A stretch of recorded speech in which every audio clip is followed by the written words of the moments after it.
নমস্কার বন্ধুরা, আপনাদের সবাইকেই সীমা কিচেন থেকে জানাই স্বাগত। আশা করি আপনারা সবাই ভালো আছেন এবং সুস্থ আছেন। আমিও ভালো আছি। আজকে আপনাদের সাথে একটা রেসিপি শেয়ার করছি, কিভাবে নানা রকম সবজি দিয়ে গোবিন্দভোগ চালের খিচুড়ি বানাবো। উপকরণ: এখানে আমরা কেটে নিয়েছি আলু, কুমড়ো, বিন, টমেটো, ধনেপাতা, লঙ্কা, গাজর, মটরশুঁটি, বাদাম, শুকনো লঙ্কা, তেজপাতা, আদা বাটা, জিরে বাটা, সিদ্ধ করে রাখা মুগ ডাল ও মটরের ডাল। তারপর কড়াই গরম হয়ে গেলে তেল দিয়ে দেব। তেল গরম হয়ে গেলে আলুগুলো তারপর বিনগুলো লাল লাল করে ভেজে নেব। এমনভাবেই গাজর, কুমড়ো, মটরশুঁটিগুলো ভেজে তুলে নেব। এবার বাদামটাও একটু ভেজে নেব।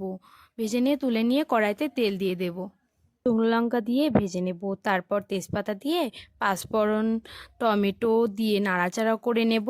এরপর আদা জিরে বাটা দিয়ে একটু নাড়াচাড়া করে গোবিন্দভোগ চালগুলি দিয়ে দেব। কিছুক্ষণ নাড়াচাড়া করে ভেজে রাখা সবজিগুলো দেব। এবার সিদ্ধ করে রাখা মুগ ডাল ও মটরের ডাল দিয়ে কিছুক্ষণ নাড়াচাড়া করে নেব। ভেজে রাখা বাদাম ও পরিমাণ মতো লবণ দিয়ে নাড়াচাড়া করে কিছুক্ষণ পর পরিমাণ মতো জল দিয়ে হলুদ দিয়ে দেব। ভালো করে হলুদটা মিশিয়ে নেব। খিচুড়িটা নামানোর কিছুক্ষণ আগে অল্প পরিমাণ চিনি দিয়ে দেবো। নাড়াচাড়া করে নামিয়ে দেবো। তৈরি হয়ে গেল আমাদের সুস্বাদু নানা রকম সবজি দিয়ে গোবিন্দভোগ চালের খিচুড়ি।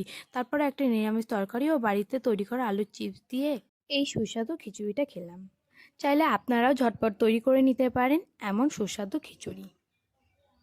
ভিডিওটি ভালো লাগলে লাইক, শেয়ার এবং কমেন্ট করতে ভুলবেন না।